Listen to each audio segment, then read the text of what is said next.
Okay, so the question was, so sometimes Amazon sellers get banned on Amazon, especially if they're new.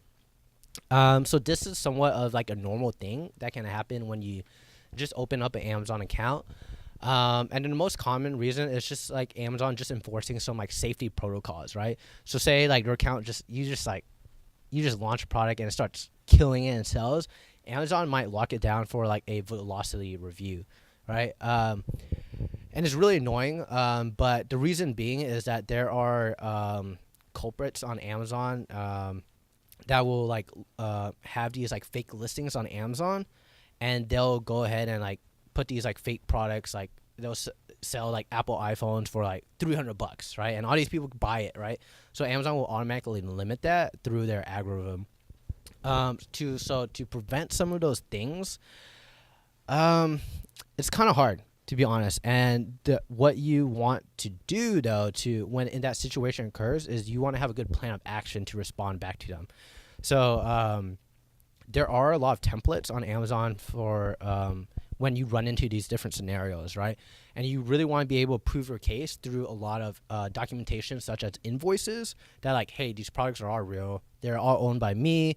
The supplier name and like the payee name on the invoice is the same as the one on my Amazon account, right? And then when you can have all that information and documentation in line with Amazon, then you can like really just prove your case. But I've seen that most sellers are able to get by and get through that really easy as long as they're not doing anything like black hat. So I wouldn't really worry too much about it. But it is a scary thing to see. Like when you start your Amazon account, you're like, why did I get banned? You know, so that does happen. So don't worry about it too much, okay? Yeah.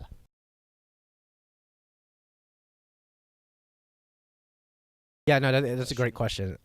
So the first question kind of was, how many reviews on your competitors' products is like too much for like you to even like consider getting in? That's right, right? Yes. Okay, so for me, the way I look at it is, I look at it more about the market volume, right? And what I mean is that if everyone on the first page is selling, maybe like the top guy is selling, I don't know, $250,000 in sales a month, but the guy at the bottom of the page, all of them are selling like 20,000 in sales a month, right? And I know that I can beat those guys that are 20,000 in sales a month. Then like and I'll still make enough like profit, enough to like take home. Then I don't think that market is too, I guess, competitive, right? Especially if I can make it different or so, or if I can just land in that spot and be happy, right? So it just really depends on your set of criterias for your business. Everyone's is different, right? But for me, there's like this risk analysis factor of like, is it gonna be a Me Too product, right? If it's like if we all have Me Too products, then it's not like, I guess, really worth it if it's that competitive, right? And like there's a lot of competitors with 2,000 reviews, 5,000 reviews, but everyone at the bottom is like I guess in the 300s. Like for me, like the 300, once it gets over like 300 for a lot of sellers, then I think it's like there's more easier products out there on the market to kind of go chase after, right? So the name of the game is like, do you really want to deal with a lot of competition, or do you just want to deal for these smaller Amazon products that have less competition but less profits, but it's just like no headache, right? One of my favorite products that I sell is just hardware accessory. That's a piece of plastic, and it literally, like, I buy it for 90 cents and I sell it for $10. And I think the rank is like, I want to say it's like 12,000 in home improvement, but no one ever competes with me. And I have like great margins, and like maybe it sells like 300 a month or something. And then it's like, I don't know, it brings me in like an extra $800 every month or something in profit. And it's just like, why not? Like you get a couple of those, it's pretty sweet, So that's like the kind of products I really love, because no one really cares. It's a very unsexy product. And I found like there are money in, I don't know, I really like unsexy products now. Like the less sexy there are, like the more like, what is that? The better, I found. And then could you say your second Yeah, part? so when Yeah. you, let's say you look Oh yeah, up just search for it. anything, yeah, it shows like 10,000 results or Mhm. 20,000 results. Like, what is too much? Got it. Or So the question is, if you search for, say, a keyword on Amazon, say collapsible water bottles, and it says 0 out of 100 results or 0 out of 20,000 results, like what number is too much?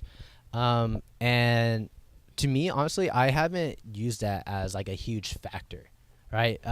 For me, my factor is kind of like, what's the competition on the first page, right? So maybe there is like a correlation, but me and my team just honestly just don't use that KPI, to be honest. But we kind of just look at, what's the market volume on that first page, and do we think we can outcompete people on that first page?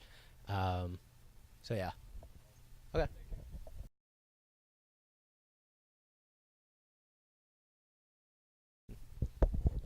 Thank you for sharing your experience with us. It's really helpful. So I have two questions. First, I read some online articles talking about private labeling, and they all mention about finding a generic product to put on your private label. So how do you define your generic product? And second question is, how do you do your research to minimize the risk of patent infringement?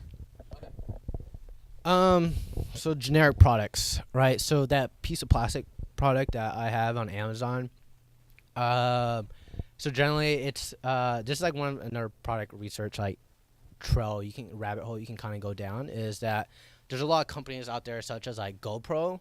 When you buy an accessory from like GoPro or Apple, you're paying a premium, right? So say you buy an Apple case, like an Apple letter case, like you're paying like $50 versus like if you buy a non-Apple letter case, you're paying like $20, right?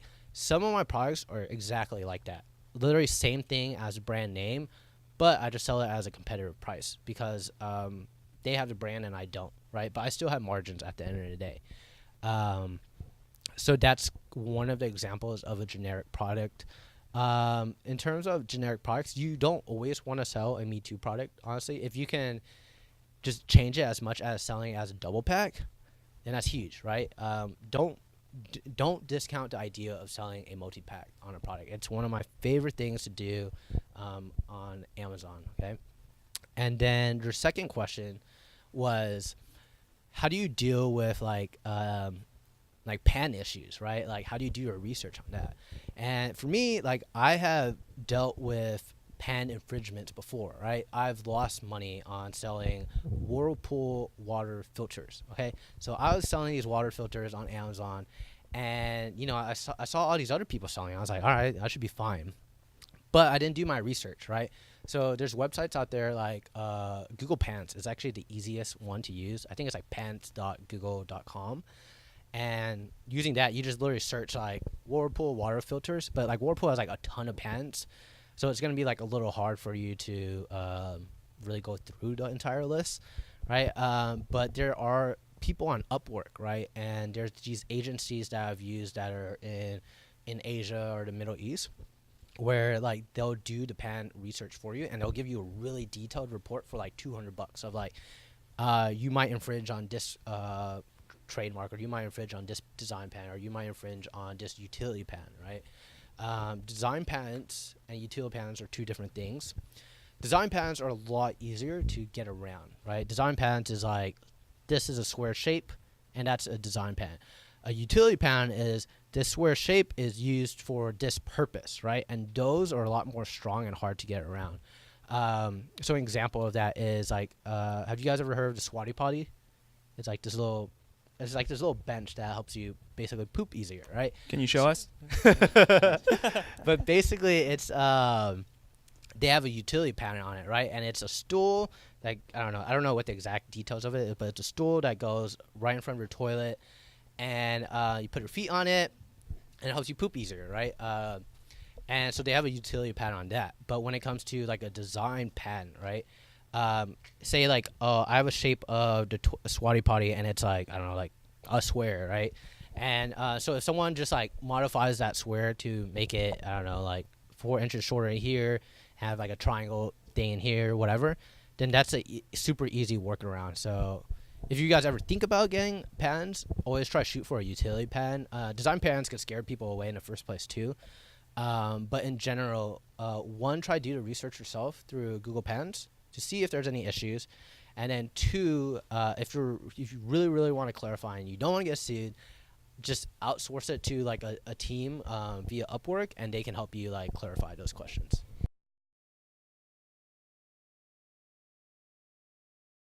So the question was, you use an agency to manage your PPC and your SEO for your Amazon products.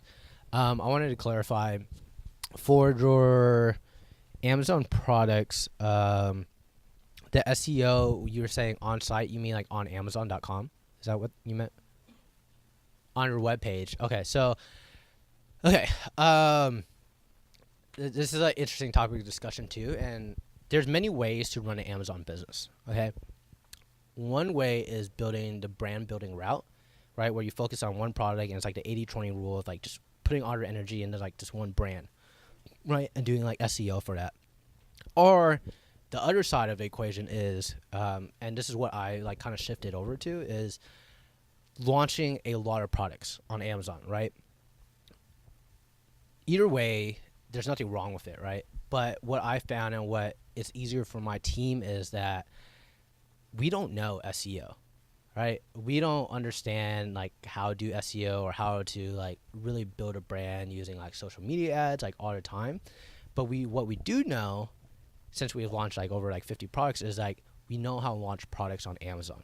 So what I'm basically saying is I'm focusing on what we know is scalable and has proven to us in the past, versus like going out to the other side and trying to learn like how do I run an Instagram page and gain likes and which is good, but like the return on time on some of these things like offsite SEO, it could pay off in the long run, or I could focus my energy on doing things that I already know how it works and how to do it, and it's just like my team already does, and that's kind of like what I do. So in terms of like the offsite SEO, I really can't speak to it, but when it comes to like the percentages of where I spend my advertising dollars, right, I'll tell you that I spend basically 95% of my advertising dollars on Amazon PPC, right?